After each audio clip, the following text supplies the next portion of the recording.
옛날 옛적 프랑스의 수도 파리의 마법과 신비로 가득한 정원이 있었습니다. 이 정원은 파리 시내의 가장 오래된 부분에 숨겨져 있었으며 정원 입구는 감쪽같이 위장되어 있어서 아무도 그 정확한 위치를 알지 못했습니다.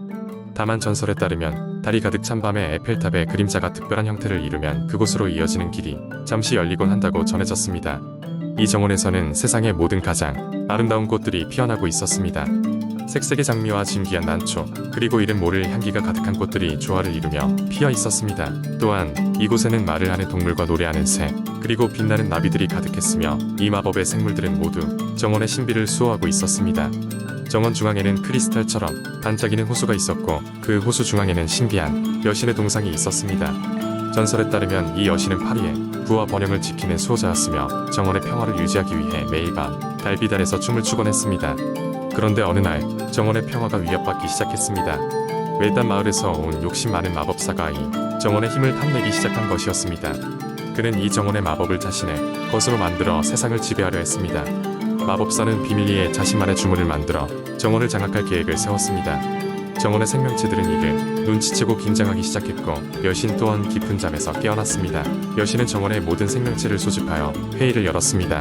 그녀는 더 이상 혼자서 정원을 지켜낼 수 없으니 동물들과 새들 그리고 모든 꽃들이 협력해야 한다고 말했습니다. 때마침 그곳을 찾아온 젊은 소년과 소녀가 있었습니다.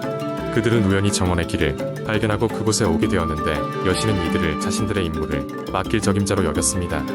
소년과 소녀는 여신의 부탁으로 정원의 마법을 지키기 위한 모험을 떠나게 되었습니다. 그들은 정원의 비밀 통로를 통해 각지로 흩어진 마법의 조각을 모아야 했습니다. 이 과정에서 그들은 숲속의 지혜로운 늑대, 강가의 은빛 물고기, 그리고 밤의 별빛을 헤아릴 줄 아는 부엉이를 만나 많은 도움을 받았습니다. 여러 번의 위험을 넘기고 다양한 도전을 겪은 후 소년과 소녀는 드디어 마지막 조각을 찾게 되었습니다. 이제 모든 조각을 모아 정원의 중심에서 여신에게로 가져오면 비로소 정원의 마법이 완전히 회복될 수 있었습니다. 그러나 마법사가 마지막 순간에 그들을 가로막았습니다. 그는 그들을 속박하려 했으나 정원의 모든 생명체들이 힘을 합쳐 소년과 소녀를 지켜내었습니다. 최후의 순간 소년과 소녀는 여신에게 조각들을 바쳤고 여신은 마법의 춤을 추며 정원을 다시 원래대로 되돌렸습니다. 마법사는 결국 자신의 욕심 때문에 힘을 잃고 먼지처럼 사라졌고 정원에는 다시 평화가 찾아왔습니다. 그 후로도 소년과 소녀는 정원의 친구들과 함께 여러 해 동안 모험을 계속했으며 그들의 우정과 용기는 영원히 정원의 전설로 남았습니다. 오늘날에도 때때로 큰 달이 뜨는 밤이 되면 여전히 파리 어딘가에 마법의 정원이 숨겨져 있다는 이야기가 전해지고 있습니다. 두 번째 이야기. 옛날 옛적 파리의 복잡한 거리 속에 세련된 청년 마르셀이 살고 있었다. 마르셀은 전형적인 파리지앵으로 그는 유능한 이발사였다. 그는 고객들을 위해 환상적인 머리 스타일을 창조하는 재주가 있었지만 그의 참된 꿈은 독특하고 특별한 면도기, 즉 세상에 하나뿐인 마법의 면도날을 찾는 것이었다. 마르셀이 어린 시절 그의 할아버지는 전설 같은 이야기를 해주곤 하였다. 그 이야기에 따르면 마법의 면도날은 전설적인 이발사인 앙리르 클레르가 사용했던 것으로 그 면도날로 면도를 하면 면도를 당하는 사람은 청년과 같은 피부를 갖게 되었다고 한다.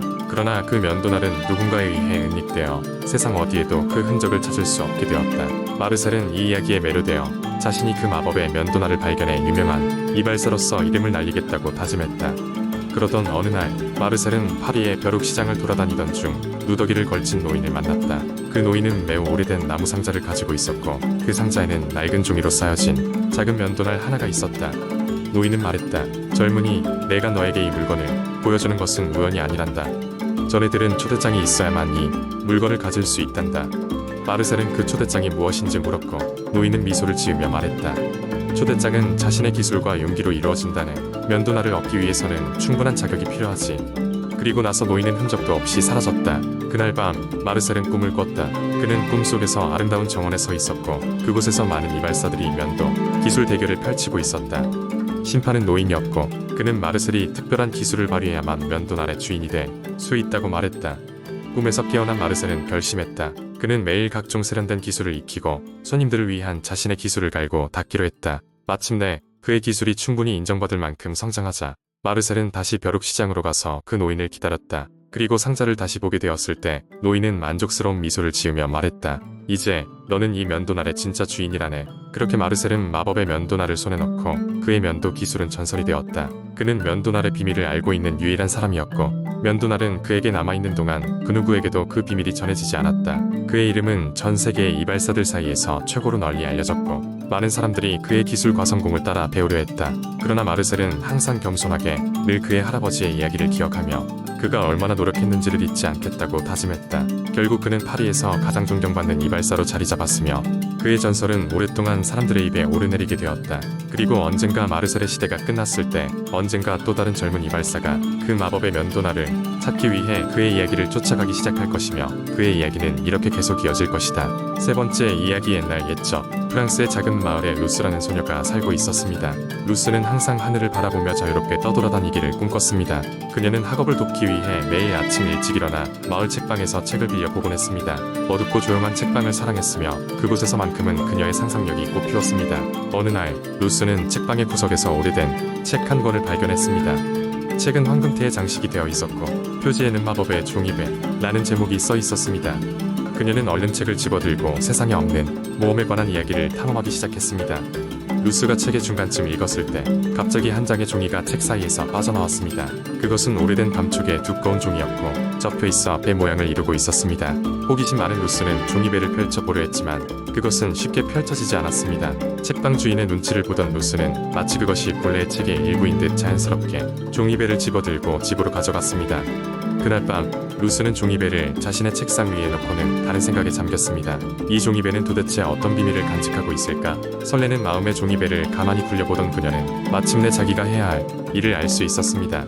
상상력이 자극받은 루스는 곧 종이배 안에 자신이 살아보고 싶은 모험을 떠올리기 시작했습니다. 그 순간 기적이 일어났습니다.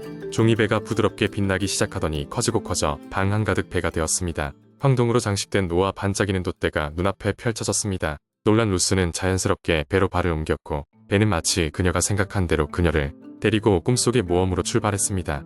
루스는 넓은 바다로 나아갔습니다. 맑고 푸른 하늘 아래 부는 바람을 맞으며 그녀는 모든 것이 실제로 존재하는 것처럼 느끼며 항해했습니다.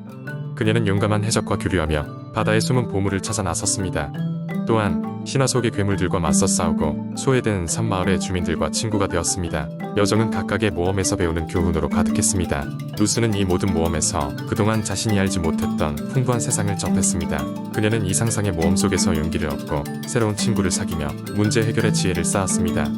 루스가 여행을 계속하면서 밤이 지나고 날이 밝았습니다. 그녀는 어느새 집으로 돌아와 있었습니다. 하지만 이상한 점은 종이배는 여전히 방 한가운데 멀쩡한 모습으로 자리하고 있다는 것이었습니다. 그것은 그녀의 상상 속 모험이 단지 꿈이 아니었음을 보여주는 증거였습니다. 이제 그녀에게는 새로운 친구, 새로운 이야기, 그리고 무엇보다도 큰 자신감이 남아 있었습니다. 그 후로도 루스는 쉬지 않고 종이배와 함께 새로운 모험을 떠났습니다. 마치 인생의 모든 페이지가 특별한 이야기를 품고 있는 것처럼 그녀는 매일이 기대되는 새로운 날이었습니다. 그런데 더 놀라운 것은 그녀의 주변 친구들도 이 마법의 종이배와 모험을 나눌 수 있었다는 사실이었습니다.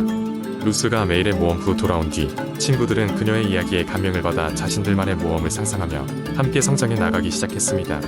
시간이 흘러 루스는 어른이 되었고 이제 그녀의 어린 시절처럼 아름다운 꿈을 가진 아이들에게 그 종이배를 건네주었습니다. 그렇게 마을에는 계속해서 이야기가 넘쳐났고 루스의 이야기에 감명받은 아이들은 각자의 꿈을 찾아 여행을 떠났습니다. 전설처럼 내려오는 종이배의 이야기는 그렇게 계속 이어졌고 모든 이에게 희망의 상징이 되었습니다. 네 번째 이야기. 옛날 옛적 프랑스의 아름다운 숲속 깊은 곳에 작은 마을이 있었습니다.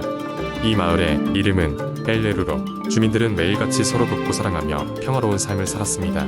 그러나 이 마을에는 하나의 미스터리가 있었습니다. 그것은 바로 마을 중앙에 위치한 고대 시계탑이었습니다. 이 시계탑은 수백 년 전부터 그 자리에 있었다고 전해지며 탑 위에는 정교하게 조각된 시계가 있었지만 누구도 그것이 움직이는 것을 본 적이 없었습니다. 마을 사람들은 그저 오래된 유물로 여겼지만 어디선가 이 시계가 움직이기 시작하면 큰 축복이 올 것이라는 전설이 전해지고 있었습니다. 어느 날 이 마을에 살고 있던 호기심 많은 소녀 에밀리가 있었습니다. 그녀는 이야기를 들을 때마다 시계탑의 비밀이 궁금했습니다. 어느 날 그녀는 결심했습니다. 내가 시계탑의 비밀을 밝혀내겠어. 라고 에밀리는 모험을 위해 작은 가방에 책과 간식을 챙겼고 시계탑으로 향했습니다. 시계탑 내부로 들어가자 먼지가 가득한 계단이 그녀를 위로 이끌었습니다. 에밀리는 천천히 그 계단을 올라갔고 맨 위층에 도달했을 때 세상에서 가장 복잡해 보이는 기계장치를 발견했습니다. 에밀리는 시계 장치 가까이 다가가 경이로운 마음으로 관찰했습니다. 그때 이상한 것 하나를 발견했습니다. 커다란 바퀴 중 하나가 틀린 순서로 맞물려 있던 것입니다. 그녀는 손을 뻗어 조심스럽게 그 바퀴를 제대로 된 위치에 맞췄습니다. 순간 기계가 차르륵 소리를 내며 움직이기 시작했습니다. 밖으로 나간 에밀리는 마을 사람들이 시계탑을 주목하는 모습을 볼 수 있었습니다. 시계가 천천히 움직이기 시작했고 마을에는 멋진 종소리가 울려 퍼졌습니다. 놀랍게도 종소리가 끝남과 동시에 마을 주변의 숲에는 생명력이 넘쳐났고 각종 과일과 꽃들이 만발하게 피어났습니다. 에밀리의 용감한 행동 덕분에 마을은 더 풍요롭게 변했고 잃어버린 시간의 비밀이라는 전설은 후대로 이어졌습니다. 마을 사람들은 시계탑의 종소리가 울릴 때마다 서로의 행복을 기원하며 감사의 마음을 전했습니다. 이후로도 에밀리와 마을 사람들은 새로운 시간이 흐를 때마다 서로 돕고 사랑하며 살아갔고 그 전설은 많은 이들에게 용기와 희망을 주었습니다.